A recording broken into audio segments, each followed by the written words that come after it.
ต็มทงเลยไปอย่าดิเมื่อเอาสอบพวกน้องแหล่ผมแล้วเนาะเมื่อรอบนี้มานี่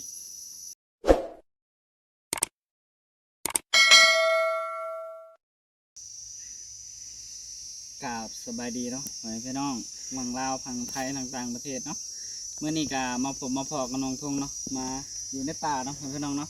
มากับน้องแหล่เพิ่นพี่น้องเอ้ยโดยเมื่อนี้ทางน้องทงสิพาน้องแหล่เพิ่นมาหลอกเก็บบุ้งม่วงเนาะพี่น้องเอ้ยบุ้งม่วงก็มีหลายแบบหลายแนวเนาะก็แบบลีนอยากพันกันเนี่ยจักหน่อยเนาะก็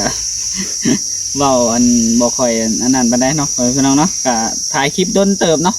ก็น่าจะเป็นปีแล้วเนาะแต่ลีนยังพันกันอยู่เนาะก็บ่ได้ถ่ายดูปานใดพี่น้องเอ้ยโดยโอเคเนาะก็ไปกันเลยเนาะพี่น้องเนาะก็ไปกับน้องแหล่มันให้น้องแหล่มันจับกล้องเนาะพี่น้องเนาะสบายดีแม่ซีเนี่ยน้องแหล่สบายดีเด้อพ่อแม่พี่น้อง ไปลีนพันกันมาบนเก่าบนมากับเพื่อนละตี้แล้วก็แหลมนะพี่น้องบนเพื่อนเอิญว่าบ้านห้างนะพี่น้องเด้มากับไม้ทงกับตอนเช้าๆก็สิมีคนมาเก็บหลายอยู่แต่ว่าสวยๆแบบนี้แหละมีอยู่ดอก3 คนแต่ว่าเดี๋ยวนี้มาบ่เห็นคนเลยบัดนี้แสดงว่ามีแต่เฮามันคำเลยดิแม่นเอาบ่ถุงยางนี่ถุงเลยนะมันม่วงเลยยังนี่แม่นม่วงจอมะม่วงสุกนี่ก็กินได้ตลอดพี่น้องเอ้ยเก็บมื้อเท่าใดก็เกลี้ยงเท่านั้นน้อยทงอันนี้บ่แม่นม่วงไข่ได้นี่นะบ่แม่นหั่นแหละม่วงยังวะก็บ่ฮู้ชื่อมันคือกันดิมาสุกก็มีนั่นนะแต่ว่าโตหล่นนี่ก็หลายเติบหมดกับเอามาให้แม่เฮ็ดม่วงกวนเป็นอะไรมีแต่มะม่วงซอสตี้เขาเห็นมะม่วงกวนมะม่วงอันนี้ก็เห็ดได้บ่เห็ดได้วันไหนเนื้อมันลายเห็ดได้มั้ยเบิ่งพี่น้องผู้กองเต็มพื้นอยู่กกมันสูงแต่ว่ามันแตกอะคือสิมีลายหมากมันแตกเรื่องหมากงามๆเนาะหมากตัวใดมันแตกแห้งก็บ่เอาหล่นเต็มเลยแถวนี้นะป้าแถวเมืองจะลายเติบนี่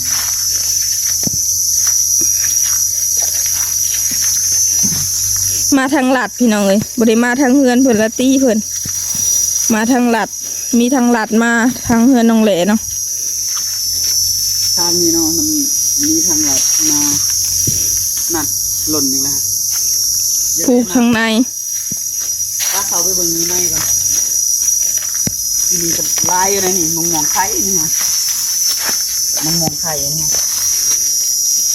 มาตอนเช้าก็มีเขาเจ้าเอากระสอบมาเก็บกะเขาเจ้าเก็บไปขายได้ค่ะเด้นี่คือบุเก็บม่วงให้แม่ไปขายบ้านนั่นแหละเพิ่งมางามๆก็มีเลยนะ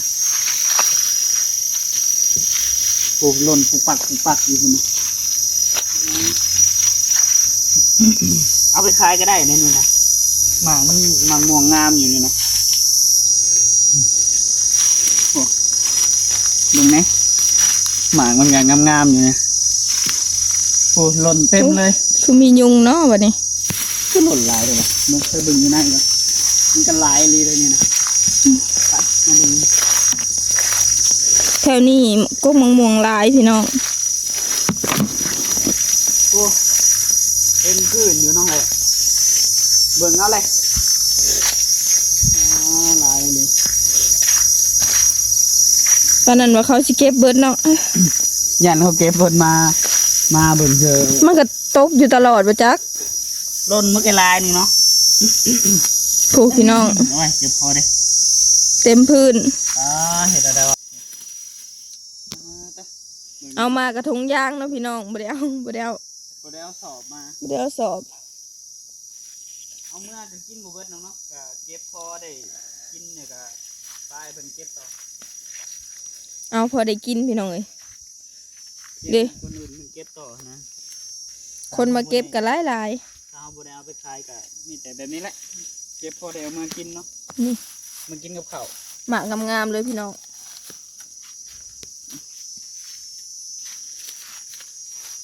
เอาไว้ให้เพื่อนเอาไปขายเราก็เก็บพอได้เอามากินก็พอ ถ้ามื้อหน้าคันอยากไปขายก็มาเก็บแต่เช้า ใส่เมเห็ด มันจึงได้หมักงาม ใส่เมเห็ดมะม่วงกวนเป็นเนี่ยเก็บมาให้เมเห็ดมะม่วงกวนกิน ๆทั้งน้องแหล่ก็บ่เคยเฮ็ดมังมงกวนค่ะ ไม่ บ่ เท่า ฮู้ว่าเพิ่นเฮ็ดแนวใด ถ้าไม่เท่าได้ไม่เท่าเห็ดเป็นไง บ่ ขนาดว่าอันนี้ลองแหลนเมื่อท้าไม่เท่าเนาะเพราะว่ามันเราเห็ดได้กับเสียวเมื่อเพอมันหลายเด้นี่เต็ม กินกับข้าวก็ได้บ่เฮ็ดแล้วมังมงกวน มันม่วงตากแห้งบุกหมักปานไหน โอ้ยตกใส่หัวนี่ก็พอแห้งแล้วเนาะ หมักสุกอินคือน้องแล้ว เก็บมาไว้ทงเลย ตะอ้อนในขนมบ่อยากเอามันค่ะเบิ่งนี่ซะเต็มพื้น มื้อนี้ทางแม่เพิ่นกระทมอันนั้นทานแล้วเนาะพี่น้องอันจูดทานแล้ว คือว่าจุดในมือวานแม่นบ่ซะ บ่จูดมื้อนี้ตอนเช้านี่แหละทางน้องเลกับ ไปตัดโพดแกจักอีหยังตอดในแก้มนี่ เก็บไข่ ตูนเลย ตูนหรือไข่นี่แหละว้าผู้พี่น้อง ม่วงลายนี่แหละ เขาลุกเขาโหลอยู่ แก้มไข่เบิ่งหน่อยเบิ่งใหญ่เลยแบบนี้เอ้ย ลายนี่น้ำนี่มันมีลายแบบนี้บ่น้องเลย บ่ได้เข้ามาในหอดพี่ได้มีแต่เก็บอยู่นอกพอได้กินแล้วก็เมื่อมามื้อนั้นนะ คือแบบนี้เนาะ แม่นบ่ได้เข้าหอดในอยู่พี่ได้ ถ้ามันสิปลามันก็สิอ่อนมันได้นี่เบิ่งนะมีแต่หมากงามๆทั้งหมดนี่นะ เก็บเอาไอ้ทงเอ้ย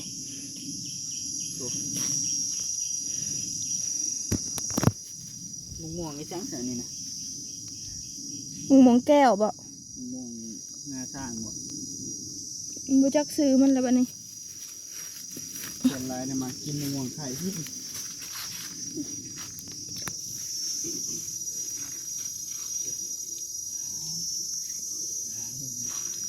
เก็บเอาเบิดดีบ่ มาผู้มีแต่หมากงาม เก็บเอาเบิดดีบ่ ๆเก็บใส่ทงแล้วก็เก็บใส่กระตารถเฮ้ยผู้หมากบางใหญ่พี่น้อง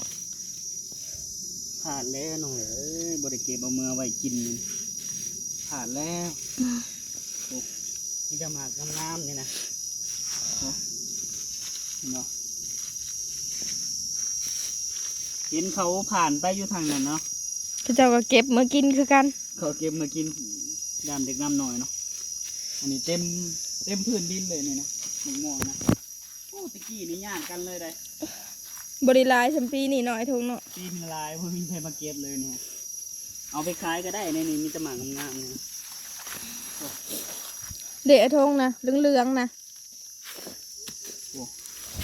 เหลืองงามหึมเลย เต็มทงไว้อีกเดี๋ยวหาเก็บหมากงามๆใหญ่ๆเนาะ ตกอีกแล้ว อีกแล้ว สะออนได้อพี่น้องเอ้ยสะออนหมักม่วงพี่หมักไง แมงลายน้องเลยหมากมันใหญ่ๆอย่างนี้นะ เขามาในร้ายปะยุ่งเนาะบัดนี้ ยุ่งกระลายอีกผู้ทุก แมงลายอย่างนี้นะ ทางในผู้พี่น้อง สะออนอะไรโอ้อ๋อ ยุ่งกับครบได้นี่สะออนหมักม่วงอยู่หั่นแหละ เดี๋ยวเมื่อเทตู้เย็นไว้ก่อนมาไว้กินกับข้าวเดี๋ยวสิกลับเมื่อกับน้องแหล่เพิ่นเมื่อเอาสอบกันเนาะเมื่อเอาไว้เทตู้เย็นไว้แล้วกันเอาไว้กินมื้อหน้าเนาะพี่น้องแต่ว่าป้าไว้แบบบ่แช่ตู้เย็นไว้นะมันสินั่นเน่าเบิดโอ้อ่ะเต็มทงเลยไปอย่าดิ อ่ะ เมื่อเอาสอบกับน้องแหล่เพิ่นแล้วเนาะเมื่อรอบนี้มานี่พอมันหลายไปเดี๋ยวไปเก็บมันเพิ่มกันเดี๋ยวพาหนู คือเขามาในแท้ยุงกัดได้นี่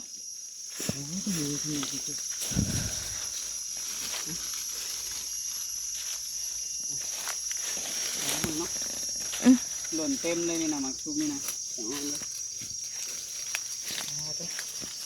ผู้เต็มอยู่พี่น้อง มีแต่หมักม่วงไข่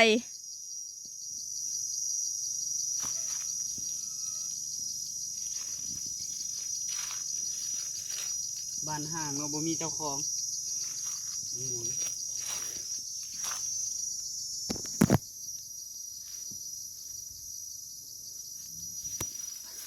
มะม่วงกะลายยุงกะลาย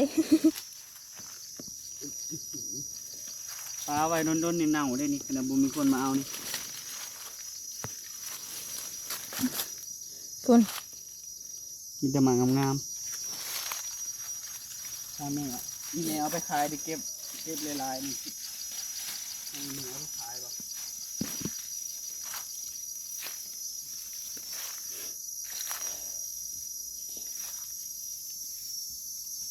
ป้าน้องแหละไปหล่อบนทางอื่นก่อนป้าเอาดูก่อนตัวนี้ ออกไปเบิ่งทางนอกน้ำเนาะทางในนี่ก็ หลายแฮง เห็นแล้วว่ามันหลายเนาะ เก็บจนบ่เบิด 3-4 ต้น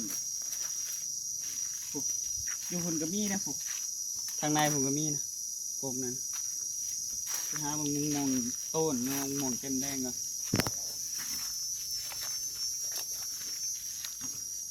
กกปังใหญ่ๆสูง ทางนี้ก็มีเต็มเลยเนาะเต็มเลยนี่ผมเห็นเขาผมเจ็บมันนะเสียงรถคนเดี๋ยวดูนะเราไปเห็นทางนี้เดี๋ยวเขาไปมาทางนี้ ๆเห็นเขาหล่อทางพูดแล้วเขาบ่มาฮอดพี่บ่ ห่วงที่สักนี่จุกขัดอะไรนี่เก็บจนบุเบิดผมเลยเนาะเมื่อเอาสอบมาเก็บใส่เป็นเล่มหนึ่งเนี่ยคุณ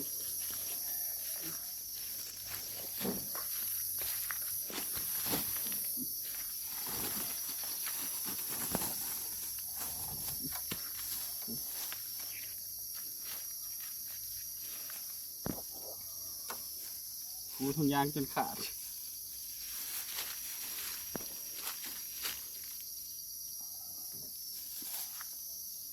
ทงยางขาดเลยแล้วได้บัดตาเมชีมาหลอดทางนี้เนาะมักโลกม่วงก็เริ่มเต็มคือเก่าเนาะเฮ้ยพี่น้องเนาะทางนี้ก็ได้ก็มาแตกก็มีเนาะ ตกอีกเลย เดี๋ยวไปหลอกเบิ่งอันทางในจักหน่อย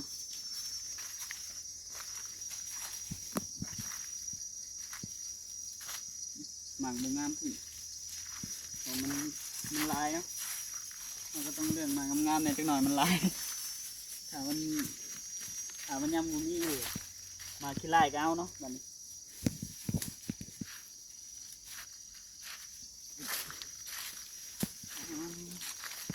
หมากเรื่องอีกโอ้ตอนยังนอนยังญาติกันเอาแล้วนี่นะมะม่วงเดี๋ยวไปเลาะข้างในนี่อยู่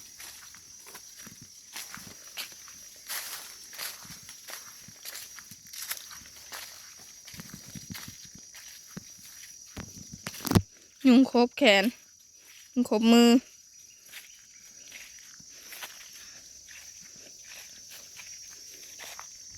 มีบ่ทางนะ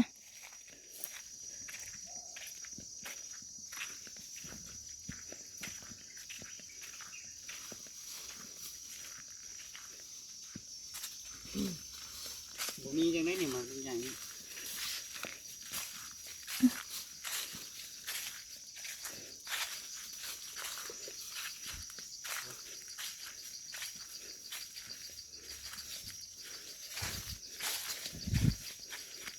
อาทงผู้คือว่าเหลือง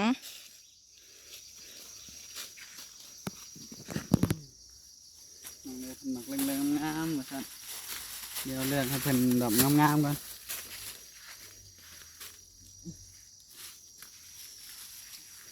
หลายโป๊กเป็นนี่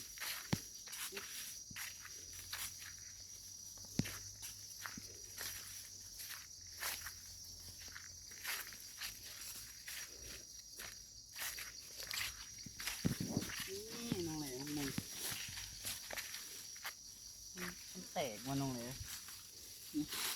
แต่อีกหน่อยนะมันเป็นมุมมองต้นเนาะ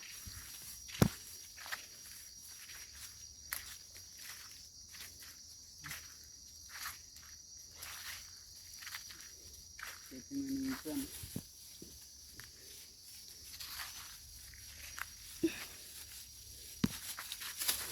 ลูกอืมงามขนาด เดี๋ยวลงมางามๆเลยนะ เดี๋ยวนี่เบิ่งดูหน่อยนะ ข้างในก็มีเลยงามอยู่ข้างในนี่เดี๋ยวถึงเมื่อเอาธงกับน้องแหลมกันตรงนี้เห็นมันลายกระสอนเนาะ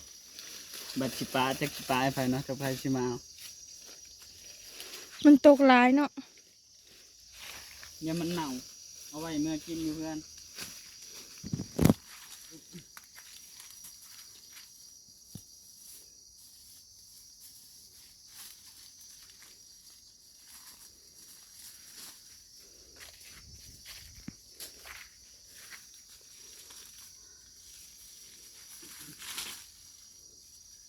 มีมองลายผิดปกตินะส่วนนี้ไปเมื่อก่อนถุงยางมันหูขาดเลยเนี่ย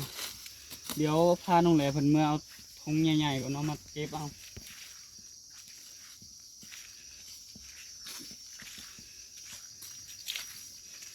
ไม่เท่าแล้วก็มากินอยู่ได้หมอง ก็เอาไปให้แล้วน้ เดี๋ยวเอาเมื่อเอาสอบมาเก็บมาก่อนเก็บเอาเบิ้ลหล่นนี่นะ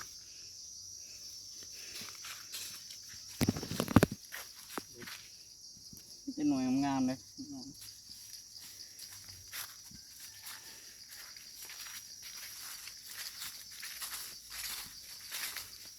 พากันเข้ามาในบนรถบนปลาอยู่นอก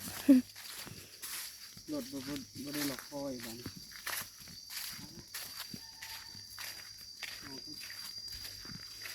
เดี๋ยวมันหลอกมีคนมีแป๊บนึงเป็นมันหล่นอยู่นี่นะอันนี้เป็นมุมมองกระซ้อนเจ๊เด็ด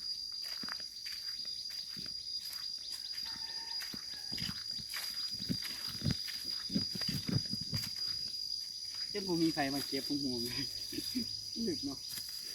แม่งเขาจะเอามาเก็บแต่ตอนเช้าบ่จัก ยังมีอยู่ข้างในอยู่เลยนะข้างในผมก็มีนะ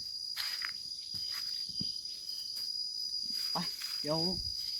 ออกไปก่อนเนาะพี่น้องตอนนี้ถุงยางมันขาดมันใส่บ่ได้แล้วไปออกก่อนเมื่อเอาถุงยางหรือว่าสอบมาใส่เอาก่อน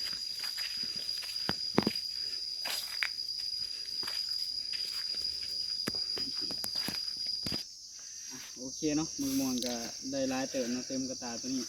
กับถุงตัวนี้มันที่ขาดแล้วเนาะเดี๋ยวเมื่อเอาถุงอันนั้นถุงแบบสอบเป็นสอบเข่าเนาะเอามาจาก2 ถุงเนาะพี่น้องเดี๋ยวสิเก็บเบิร์ดนี่เลยปลาไว้กันปลาไว้กันอันนั้นเนาะสิได้มันพี่น้องเลยอย่ามันเน่าเนาะเพราะว่ามันลายยันเขาบ่มาเก็บปลาไว้ขามคืนแล้วมันสิเน่าพี่น้องเลยเดี๋ยวทงสีเมื่อเอาทงกับน้องแหล่ไปเนาะเบิ่งหมกม่วงกันมีแต่หน่วยงามๆพี่น้องโอเคเนาะเดี๋ยวทางทงกันสิได้